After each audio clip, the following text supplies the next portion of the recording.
Hi, I'm a squirrel and I have too many hobbies. And today is a knit and chat. So, we're going to actually today talk about horror books, horror literature, and some of the reasons why people might read it. And I am working on my Naimh cardigan. So, if that sounds good to you, we'll get right into it.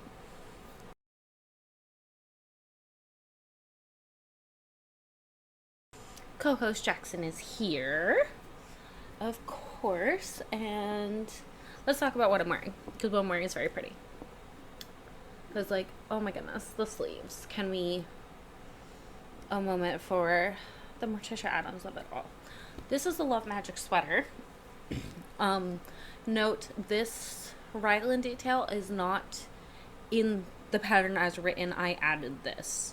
And I also added it. Actually, I can't remember if it's on the sleeves or not. But I definitely added this detail to the top. And I just did that by doing the increases as yarn overs instead of as make one left, make one right, to kind of add more pizzazz to the raglan. The other modification I made is this mock neck. Mine was knit flat, and then it's not seamed up in the back, so the back has like a little V because it just helps to like not be so tight on my neck. I knit this out of Knit Picks Gloss DK, and I'm pretty sure the colorway was like fern, something like that. I'm also wearing makeup today. I don't normally wear makeup in these videos, but I do love makeup's another hobby that I do love, and I just haven't had the energy. Yeah, makeup is a hobby that I love. I have not had the energy for, and I did put the lipstick in my pocket. Thank you, Jackson. So I can remember to talk about it. This is, let me channel my inner beauty guru. You can tell I grew up in the 2000s watching beauty YouTube.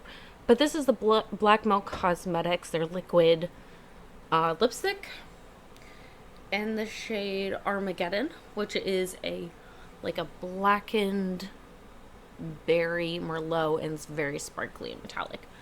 I find that liquid lipsticks that are metallic or shimmery are a lot more forgiving on the lips, both in texture and feeling. So I love these. I have a few of the Black Milk Cosmetic ones. This is one I wear pretty much all the time, and I'm feeling the vibes, the drama of it all. Now, if you've been here once or twice for a knit and chat, you're like, Squirrel, you normally work on your corner-to-corner blanket. That is true. I do normally work on my corner-to-corner blanket when I film these videos. However, I have lipstick on my thumbnail. However, one, I'm very close to being done the cuff of these, and I do want to work on the sleeve. This is what I normally call my lecture knitting. Also, I need to move. I remembered after last podcast, which is horribly late. So I'm filming this actually on Saturday with hopes that I can get it out on time. And move my placeholder for the podcast. And the topic, I have a lot of quotes and names, details. So I wanted, honestly, an easier knitting project, and watch me get bamboozled for the knitting project and have to recount or do something wild. So, let's start with what is horror fiction. I've done a lot of research for this movie. This movie. I've done a good amount of research for this knit and chat, and some of it was even done during classes, so I should probably be paying more attention in class, but it's fine. Horror fiction is an offshoot of speculative fiction that has the intent to disturb or scare the reader through horror, terror, and revulsion. I find that this definition, this is not a direct quote, I somewhat created this definition out of lots of looking through different pages and reading what horror is. But I think the important part of my definition is that it is written with intent. So when you are looking at a piece of media, book, movie, whatever, if the intent is to scare or terrify, you're looking at horror. And this is important because horror crosses over with a lot of other genres and has created a lot of other subgenres. Thank you, co-host Jackson. Where are you going? What are we doing? Okay. So, for example, when you are watching a true crime documentary, there are things and details in the true crime documentary that are horrifying and terrifying. But the intent of the documentary is to educate and to entertain and maybe to get a point of view of one side or the other of the true crime story out there. But the intent is not to terrify or horrify or revolt. The intent is to educate. So that, I feel, is what makes the difference for horror. Horror, like I said, overlaps with a lot of genres, including fantasy, sci-fi, detective, etc. There's many different subgenres. But there seems to be two major groups, and I did get these two major groups from the Wikipedia page on horror. I might honestly, so my notes, like my show notes for this have like a lot of the links and stuff, so I honestly might just like publish the show notes and put it as a document in the description. So if you're looking for sources for anything that I say, you'll know where to find it. You'll just look at it there. Considering this is a topic that has sources, unlike just my opinions, like most net and chats. Okay, so there's two major groups that horror is kind of divided and all of these subgenres fall into. The first one is psychological horror. Psychological horror is hallmarked by it disturbs through using mental, emotional, and psychological states is how it's disturbing.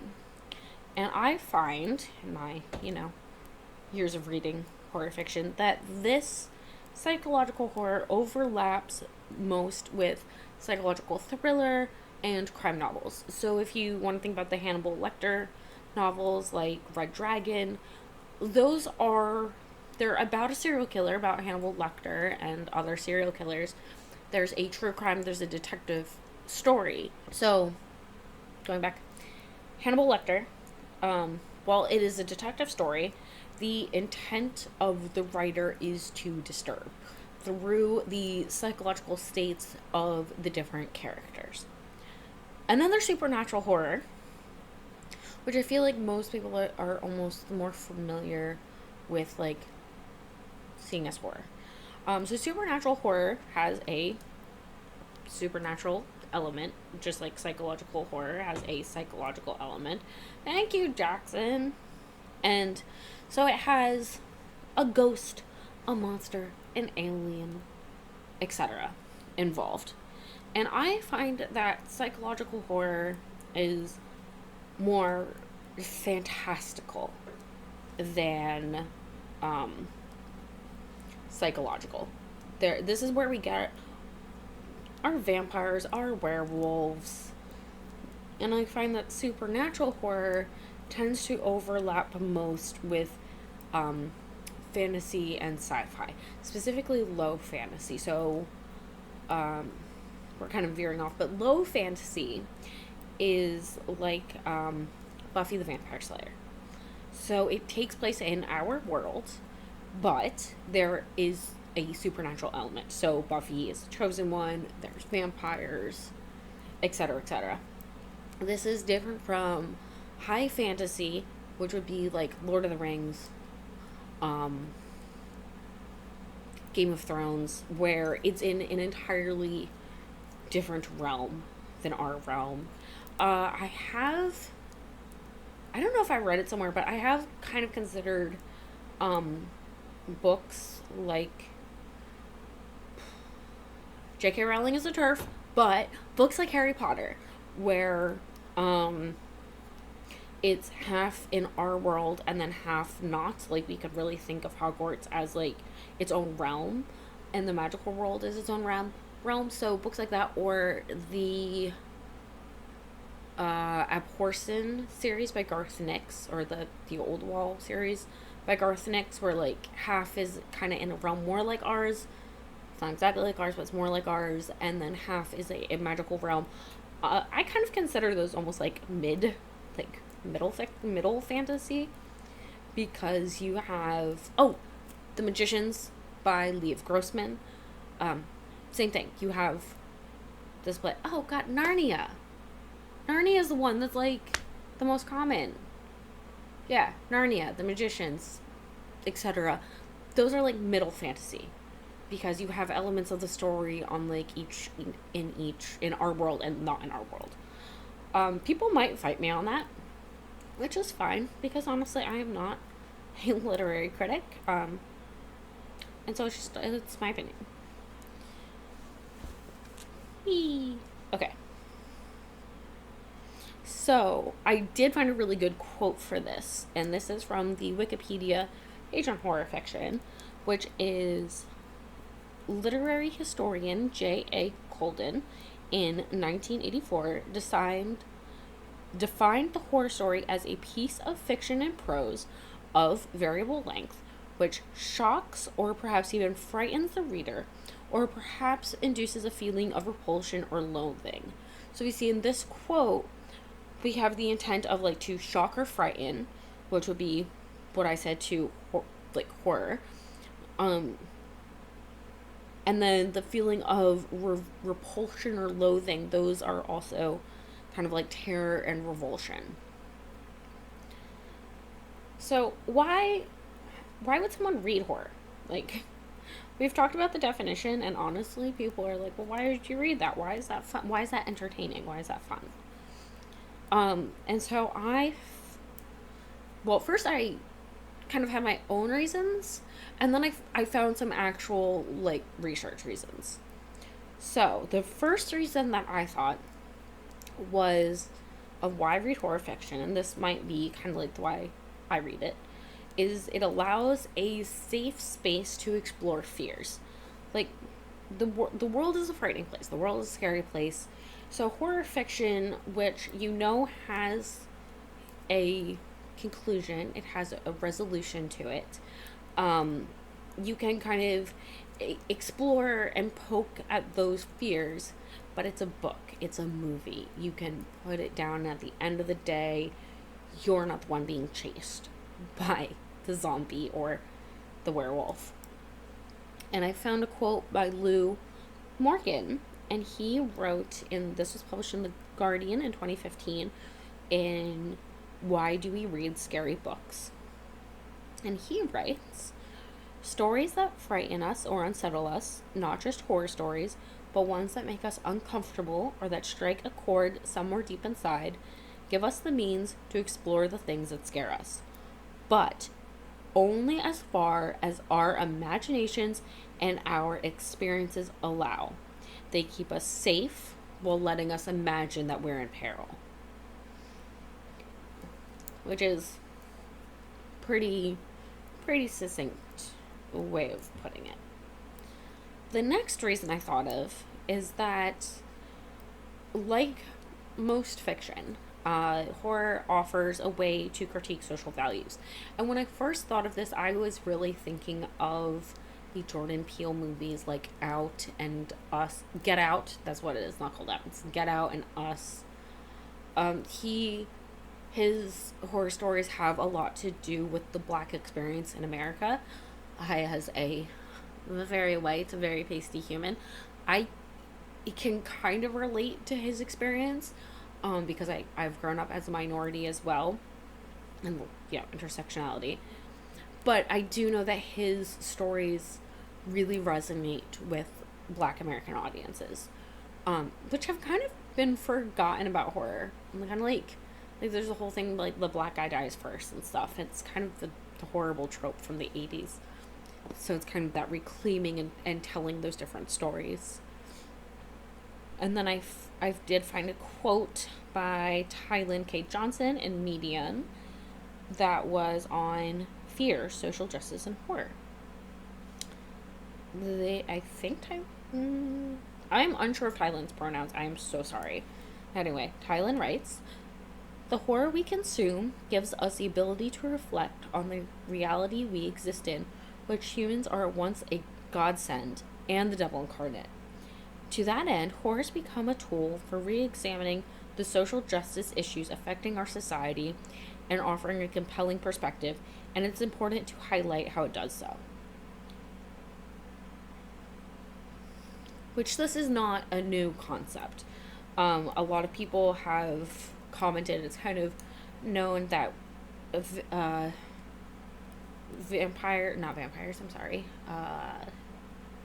zombie stories zombie stories play on the fear of consumerism and unchecked consumerism. Also, now in a post-COVID world, the fear of pandemics and contagions.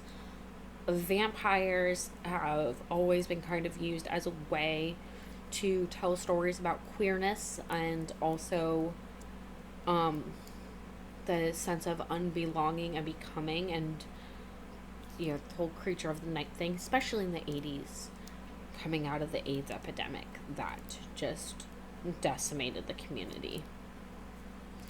And again, horror, by having something horrifying, you can show minority group stories and kind of make people care in a way when they might not have before.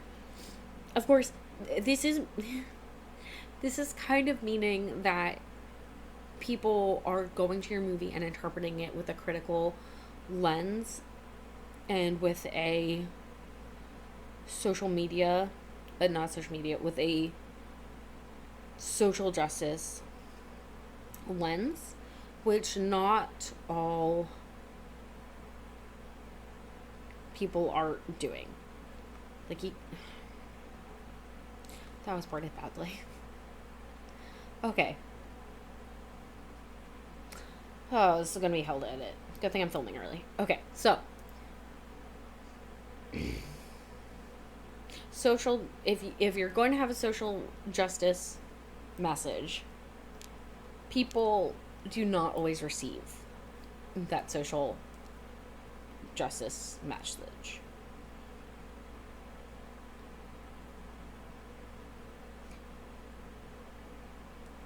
You know the TikTok trend that's like foreshadowing? When I said watch me mess this up, here we are. Though I did have to check if that message was anything important. It wasn't. Okay, so you can put all the social justice stories you want out there in horror. Some people are gonna get it, some people aren't, and then maybe in 100 years you are being debated in a film classroom. I also found another quote about social justice in horror, and this is from Elise Johnson, The Ideological Monster, Horror Social Purpose. And this was published in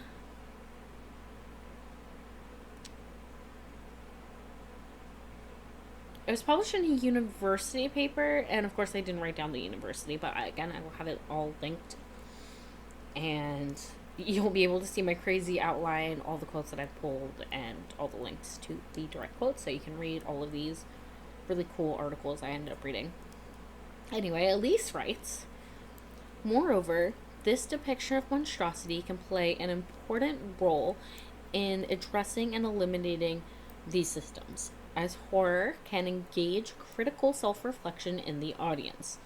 Thus, we can enjoy horror because of its role in mitigating real-life injustice, and this often overlooked genre can encourage a monumental change in a society's moral imagination. But again, like I said, only if people want to receive that message.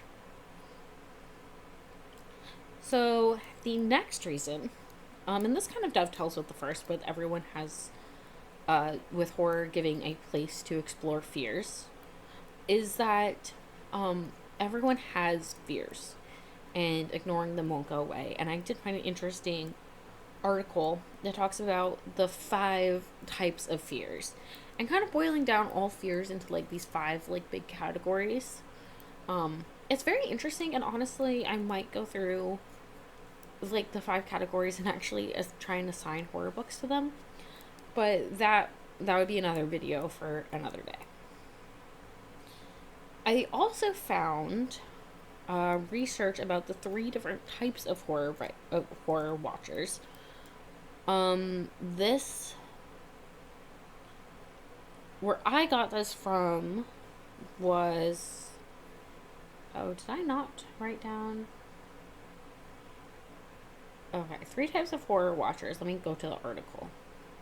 This was published in PubMed Central, and it was, Do You Like Scary Movies? A review of empirical research on psychological responses to horror films by G. Neil Martin. And in that, Martin quotes Johnson, 1995, and he writes, Johnston, for example, notes that not all audiences respond to horror in the same way, as this section has demonstrated, and has typologicalized viewers and their motivations to watch into 3 types. 1, the resolved ending types. 2, thrill watchers. And 3, core watchers. Resolved ending types enjoy a film with a satisfying, definite closure. Thrill watchers enjoy being frightened and empathize with the principal character, and gore watchers watch because they enjoy the destructiveness in film. Also in this article, and what I found interesting in this article, was that they also found through, meta-analysis, but also some surveys, they found that resolved ending types tended to be more women, or, well, people who identify as women, and gore watchers tended to be people who identify as men, which is kind of an interesting gender divide, but it also kind of explains that stereotype of the, like, frat boy that brings his girlfriend to horror movies to, like, freak her out. That stereotype may be more real than, like, we would like. And then the last reason that I came up with, which was mentioned in the 3 types of horror movies, 3 types of horror movie watchers, was the thrill, the sheer thrill of it. Same as people skydive and ride roller coasters, and, you know, I even read smutty books. It gets the heart rate up. It's enjoyable to feel that kind of thrill and rush, and some people just enjoy it. For myself, I definitely tend to be more of a resolved ending type.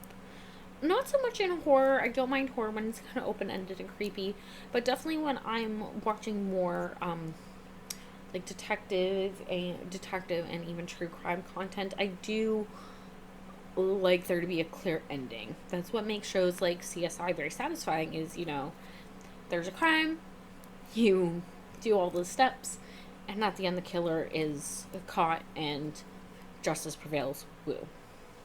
It's a very classic, like, good over evil kind of setup. Okay. So now I have this titled in my notes as a brief history of horror movies, or brief history of horror novels and horror literature. But there's books that have been written about this. I actually have linked in here a Goodreads list that I've made that has, I think, like 19 different books about horror literature and history of horror and horror film, and then like subtopics like queer people in horror film and stuff like that. There seems to be more literature about horror film than horror novels, which I find interesting, but it also might be because for a long time horror wasn't seen as like, it was seen as like a pulp genre, a genre that was titillating but not very serious. And we all know how we feel about academics, how academics feel about things that are like not serious. They tend to dismiss them a lot. That's why we don't have a lot of research on romance and romance readers. It's not looked at because it's not considered as important as other things, which I think is bullshit, but whatever. I'm also drinking another pistachio latte.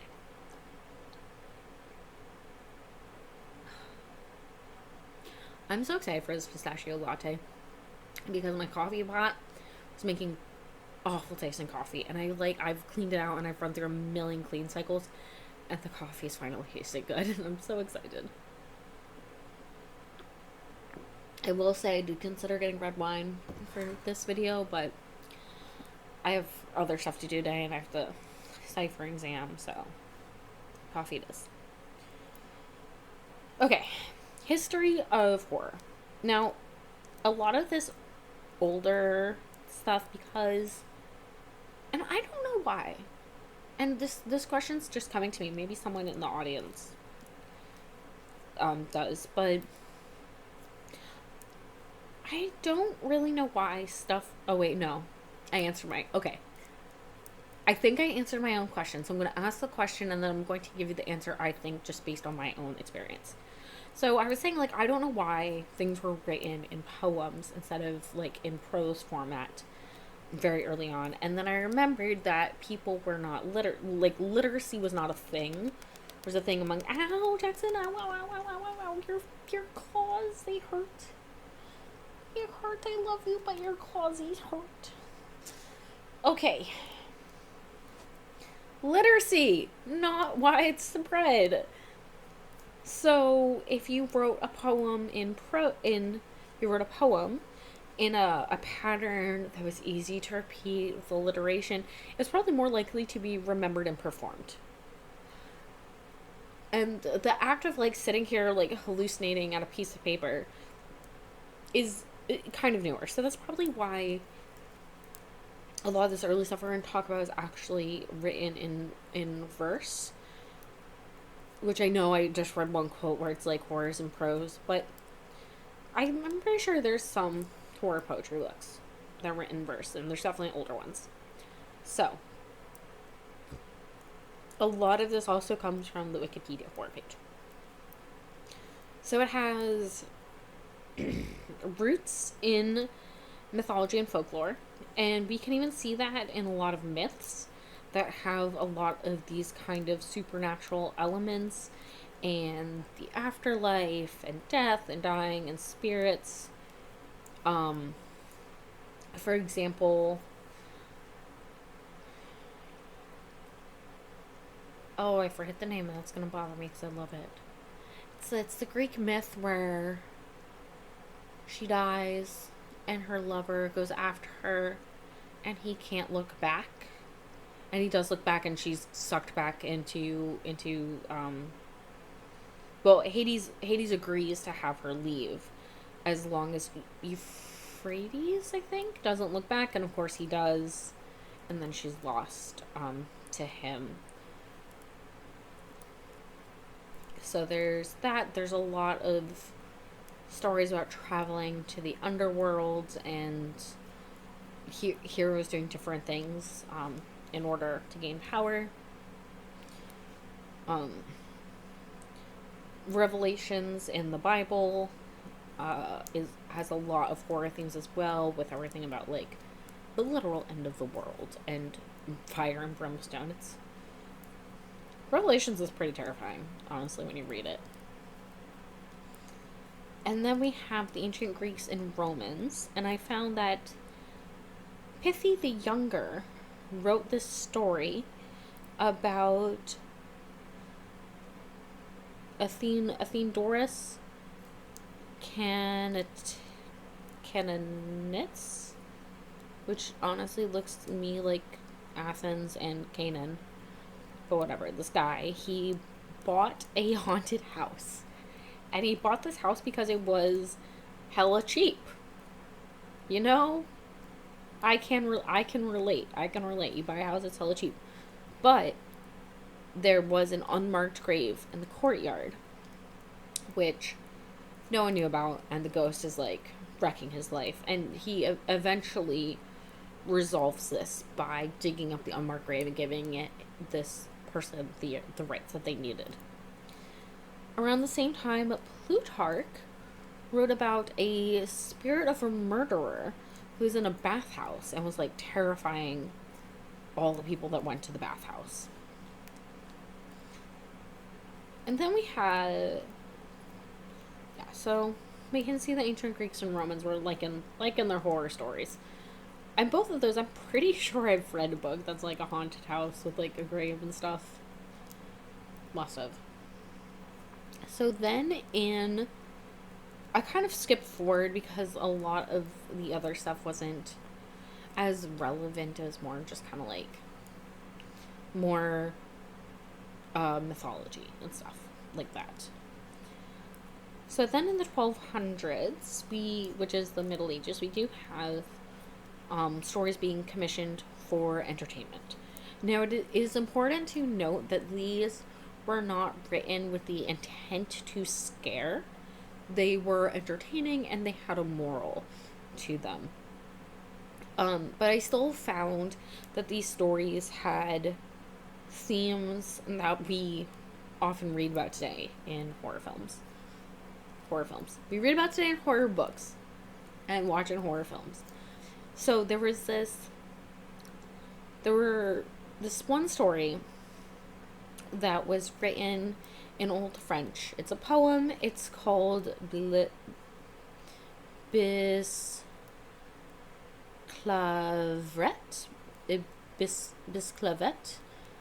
where it is a baron in medieval Brittany leads a double life as a werewolf. Oh, this, by the way, this is actually a quote from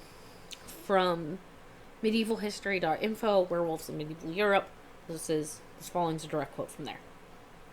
So, in this poem, he transforms into a wolf for 3 full days every week. To do this, he must travel to a remote place, remove his clothes before transforming. When 3 days have passed, he returns where his clothes are hidden and dresses to resume human form. End quote. So then what happens is his wife finds out about this, of course, and she's like, well, this is weird. So she convinces a knight to work with her. They steal his clothes. He can't become human again, so he's wandering around as a werewolf. The wife marries the knight. They basically take his land. And then eventually, through means that I am not very clear on, and the website is also not very clear on, or maybe I just reading quickly, he gets his clothes back, resumes human form, and then goes to the Lord and says, like, hey, what the fuck? They stole all my land. And so the Lord's like, yeah, you should have your land back. And then punishes the wife and her lover for their disobedience and, like, being unfaithful to the marriage and stuff like that.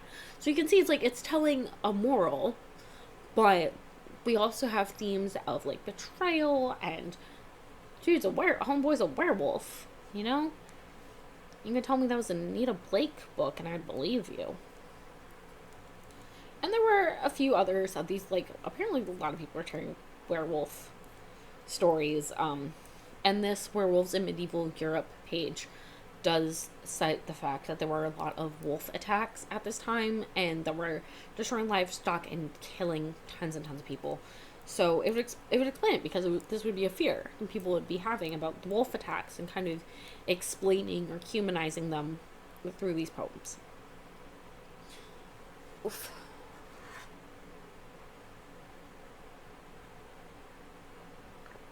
Alright. So now we have the 14th century. And the one that sticks out to me here, well, there's two. One was the Divine Comedy, which was written in 1321. Now, the Divine Comedy, we all know, is commentary, social commentary, thinly veiled social commentary, because Dante Alighieri wrote it while he was in exile. He's basically just talking smack about everyone. But at least the first one, Inferno, does have a lot of these visions of the circles of hell and the sinners and all the horrible things that happen to the sinners there, and really intense descriptions that I honestly think were intended to terrify and horrify, and also probably Dante working out a little bit of his trauma from what was going on. And then the other one is Sir Gawain and the Green Knight, which is part of kind of the King Arthur lore. And it's chivalric romance. So this was written to highlight chivalry. However, in the first scene, they're celebrating, I think, Christmas. The Green Knight walks in, threatens, well, he's like this big giant, he's dressed all in green, he has an axe, he busts in, and he's like, hey, someone should hit me, and then in a year, I'll return the favor. And Sir Gawain, for some reason, thinks it's smart to behead the Green Knight, thinking, problem solved. But then the Green Knight just, like, picks his head up and is like, okay, I'll be back in a year. And then in a year, Sir Gawain goes through, like, all these, like, trials and tribulations to prove his chivalry and his worth, and he does end up surviving. But the first part is definitely, you know, we have that magic, guys getting their heads chopped off for no reason, etc. And now, because my cuff is about the right length for the ribbing, I have to look at my pattern really quick. And then I can carry on. If I could remember which folder I put my pattern in, that would be lovely. I'm honestly just gonna Google. Okie dokie, what are we doing now with this leavies? I'm just gonna double check that this is indeed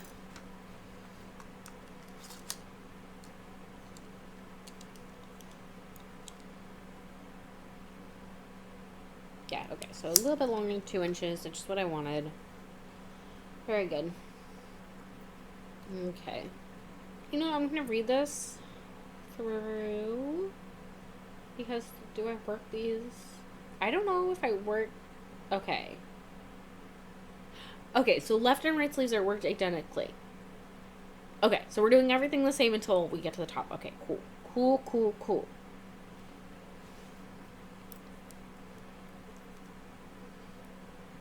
Okay, so I'm gonna knit, purl until the last 5 stitches. So I have a little bit where I can talk to y'all. Okay. So then, kind of building on to that, we have the 15th century, which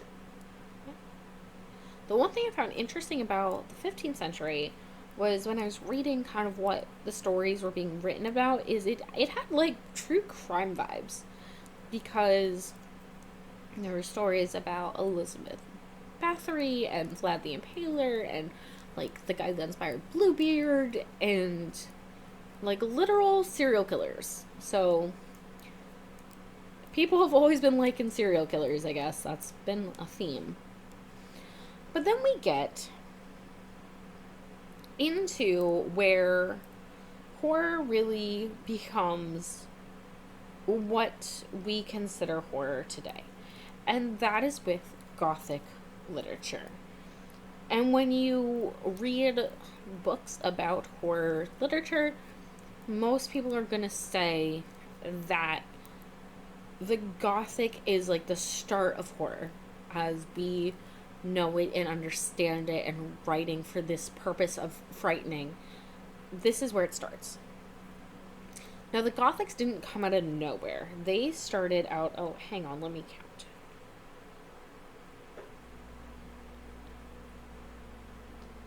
Okay, cool. They came out of the...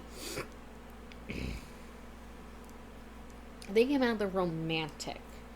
So the romantic literature was being written at the time. Not romantic as in romance. Romantic as in these classical themes of romance and the like the countryside and stuff like that. Books that feel like a Monet painting. I know Monet's impressionist, but when I think of romance as a literary genre or literary like era, that's what I think of. Again, this is why my degree's in business and not in English, and I'm sure there's people out here who actually study this shit, but... Well, no, I know there's people out here who study this shit, but they might be rolling their eyes at me a little bit. Anyway, so it comes out of the romantic, but it has darker themes and also notably supernatural elements. Wuthering Heights is a very good example of Gothic literature. Gothic written by Emily Bronte. And it has, you know, Catherine's just wandering around the moors for like half of the book, and Heathcliff is brooding, and there's a crumbling castle, and people be thrown off of horses and die unexpectedly. That's Gothic. And then again, from the Wikipedia page, I did find when they were writing about this that a significant amount of horror fiction of this era was written by women and marketed towards a female audience. A typical scenario of the novels being a resourceful female menace in a gloomy castle. Like I said, Wuthering Heights, Jane Eyre, anything the Bronte sisters wrote. Gothic. So then we get into the Victorian era, where the Victorian era is really where horror really starts to look like horror, and horror we know it today. And a lot of people might know this from the penny dreadfuls. So penny dreadfuls were cheap stories that were sold like by the chapter for pennies, and they were intended to thrill the audience. If you've seen the show Penny Dreadful, a lot of the characters from the show were in Penny Dreadfuls. So Dr. Jekyll and Mr. Hyde, kind of like Dracula gets lumped in a lot, Frankenstein and Mary Shelley, Hunchback of Notre Dame, Phantom of the Opera, Dr. Moreau, Dorian Gray. All of these are kind of... Oh, ow, ow, ow, ow, ow. I'm sorry, co-host Jackson. All of this is kind of like what we think of when we think of Penny Dreadfuls. And in the article I was citing before, the why from PubMed, the why do you read horror movie, or why do you watch horror movies? They say that there was a lot of influence from mythology and also like fairy tales that was kind of mixed in. And the Victorians also rewrote basically a lot of Greek and Roman myths, and I'm sure that got like mixed into it as well. So we have all of these themes and characters that are kind of getting like mushed up into it. And then in America, at the same time, we have two writers of note. The first being our dear friend, Edgar Allan Poe. You know, highlight of Baltimore. Now, Edgar Allan Poe mostly wrote speculative fiction, but also a lot of his short stories and poems, like The Raven, like The Telltale Heart, Black Cat, Pit in the Pendulum, Casa Amontillado. I'm sure I can think of other ones later. A lot of them were what we consider horror. And then we have Lovecraft. Lovecraft also being highly problematic, but Lovecraft was writing what we now know as cosmic horror. Basically, the start of that whole subgenre with the demons from beyond and the elder gods. That's all Lovecraft. And also why we now sometimes call other works Lovecraftian. Which all of this... Oh.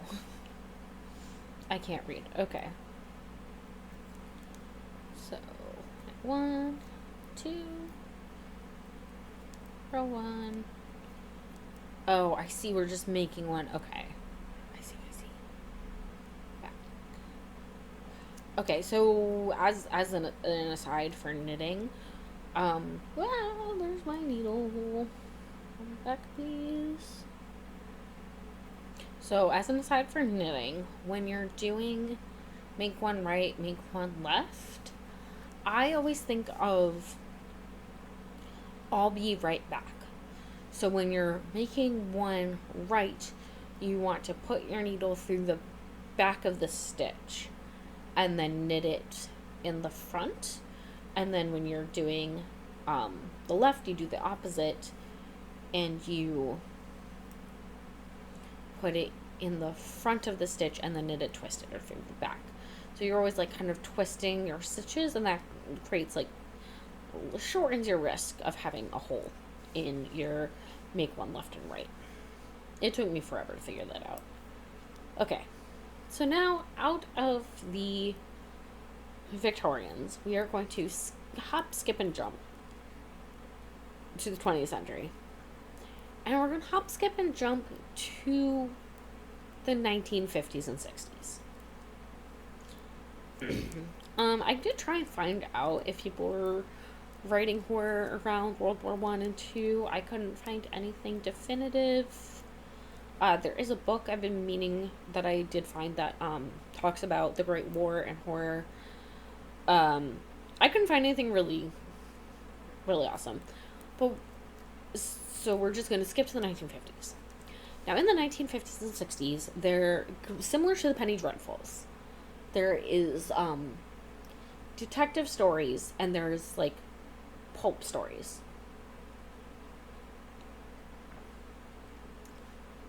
And not to be confused with Quentin Tarantino's Pulp Fiction. So, pulp is because it is low quality, it's produced quickly, it's printed on shitty paper that like disintegrates. That's what pulp is. So, there were pulp detective stories, and then they also kind of ran and a lot of pulp westerns, and then this eventually branched into pulp horror novels, which looked something like these. Editing me is going to do something here and have pictures so you can kind of see what I'm talking about. This is like the horror equivalent of bodice rippers, honestly.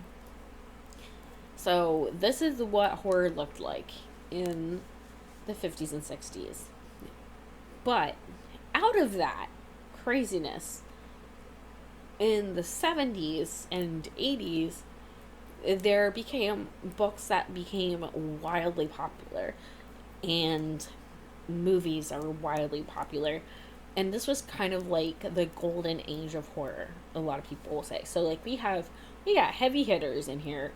We have The Exorcist, we have Rosemary's Baby, we have The Omen. Every other horror book and movie is like comparing themselves to these three. These are the staples, and there's also a lot of like almost all of these fit under that supernatural horror. There's occult themes, there's Satanists, there's demons, there's demon babies, there's possession. These are the themes that are really in all of these works.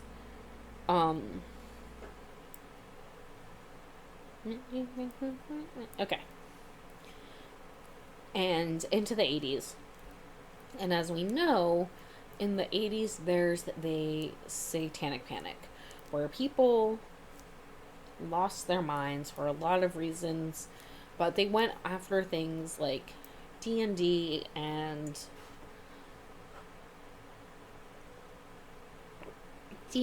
rock music and satanic cults, and all of this stuff is going on, all this craziness. And I imagine that horror novels are still kind of going through and getting put under that microscope as well. I couldn't imagine why they wouldn't be, but I didn't see. I mean, it's not like there's clips of Dee Snider from Twisted Sister going into these like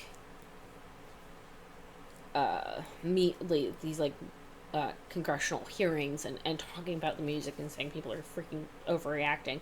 It's not like we have anything like that, but considering the hysteria of the time, I would imagine that horror is going to be the same thing. And I think I'm right, because in the 1990s, we start to see horror books not called horror books. Publishers are calling horror novels like supernatural suspense thriller, dark fiction, dark mystery, dark thriller, stuff like that. So the horror as a genre is like kind of shrinking. And then we get to the 2000s, which is most of the horror books that I've read have been kind of in the 2000s, very, very recent.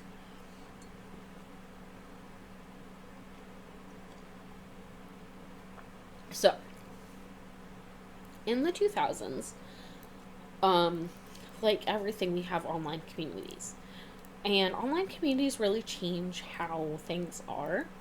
And the one I find interesting is creepypasta, which originated on Reddit with super short, super creepy stories that get like passed around and changed. This is honestly like folklorists are probably studying this and are going to continue studying it. It's very much like that episode of Supernatural where they have this urban myth and it keeps changing, but because there's this symbol to like channel all the thoughts into a creature, the creature comes to life. That's kind of happening with like creepypasta. It's just getting spread around and changed. And like Slenderman, for example, is a very good example of creepypasta. There's also, communities like Find Cryptids, and it leads to an increased like appetite for horror. The other thing, and I wish I could find the source for this, but horror books in this era have increased in length. So most books have stayed around the same length, whereas horror books were a lot shorter. They were around like 200 pages, and now we're getting horror books that are close to that 400 page kind of thing, which some people kind of say that you can't have a suspenseful book if it's too long. Like, horror really lives in short stories in that short format. I think that's a skill issue. I think you can have a horror book like any length you want, have them be enjoyable, but like everything, some are better than others. And then I want to highlight a genre that I kind of just discovered, subgenre that I just discovered, and that is pink horror. And this quote is going to be from the Chill Quill, which is on Book Tribe. Again, I'll have it linked down below.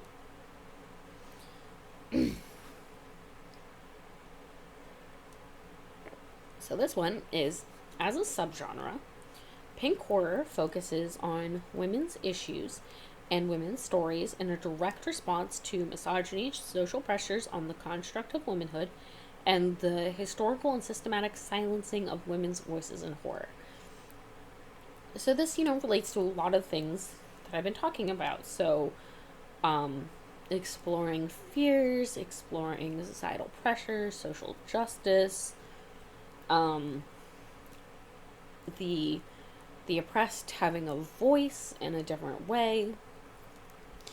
I have not read a lot of pink horror yet, and I'm kind of excited to dive into it. I have I Am Made of Death pre-ordered. It comes out next month, and this is very much the pink horror, also called not also called, but pink horror and this other genre called bubblegum horror kind of relate to each other and are very similar. Whew.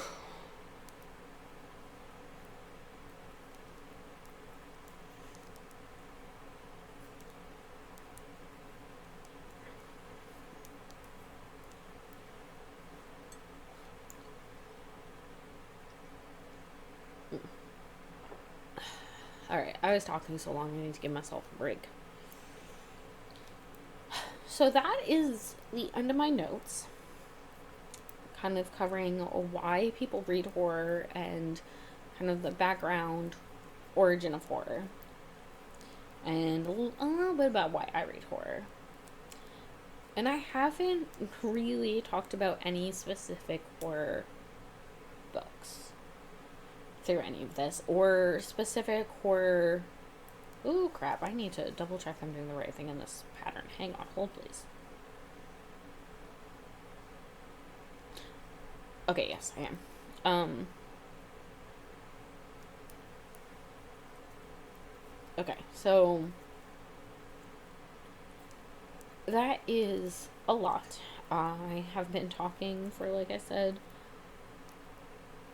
almost an hour now. It'll be over an hour. These sleeves, here's the thing about sleeves, is they're always so much more knitting than I want them to be, because they're so skinny, and in my brain I'm like, oh, I've done most of the sweater, the sleeve should fly, and I've literally done 2 rows in an hour while talking, and I tend to talk with my hands, so here we are.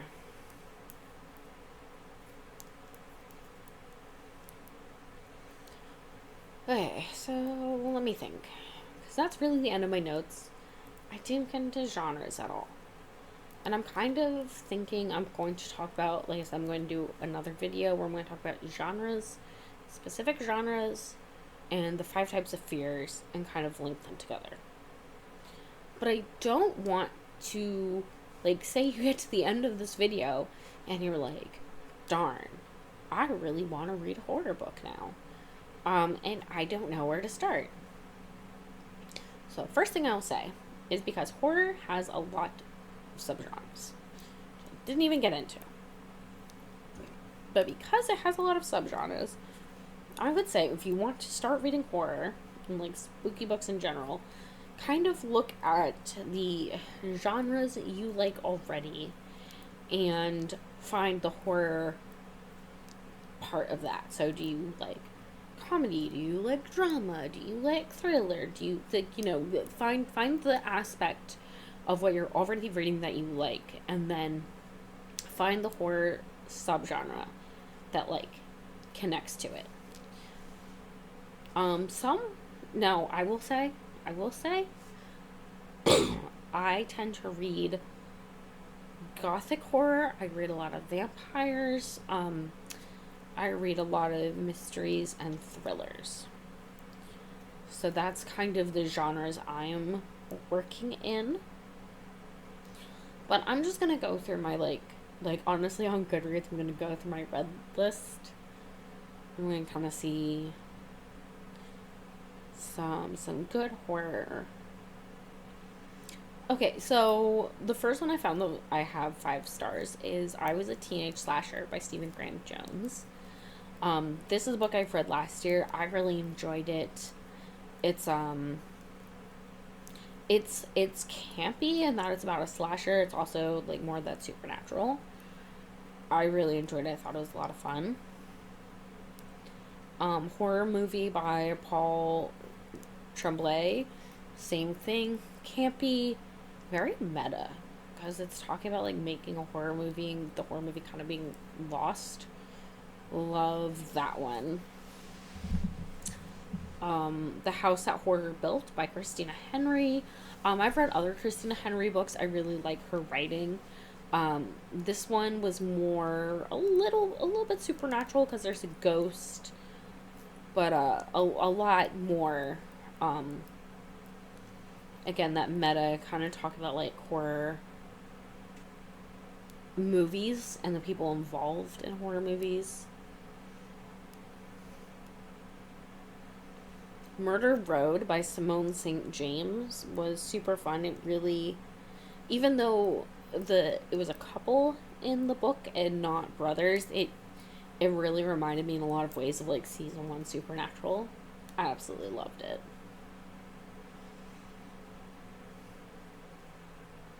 The Bad Ones by Melissa Albert, I did not really enjoy, but it's definitely in this like pink horror, bubblegum horror that has been coming out more lately that I've been finding very interesting. That I really like. Right now, currently, I'm reading House of Hunger, which vampires, really cool. I love it so much.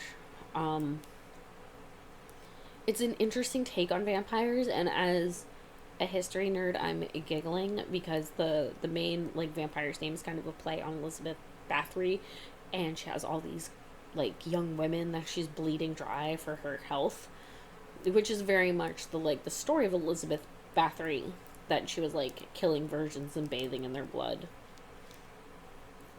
So I'm getting a good old chuckle at it. The Writing Retreat by Julia Bartz, I also really liked. Definitely more of this one's more on the psychological side. It does have like some supernatural overtones, but overall it's more like a psychological thriller. So those are just some like a very brief horror book recommendations. I think when I go into, like I said, if I do another video and I go into like subgenres, I'll probably try and find more specific books or movies or references for each subgenre, which will also be kind of fun for me because I do like horror has such a big spectrum and so much range from the very campy, very silly side of it and into the comedic, like Shaun of the Dead, all the way through to the very, very serious side. So there's lots of room to explore and have a lot of fun. And it's probably why I keep reading horror and sci-fi. Just continuously keeps me on the edge of my seat. Makes me feel young again. No, let's not be dramatic. Let's not go that far. Alright, so reached the end of this knit and chat.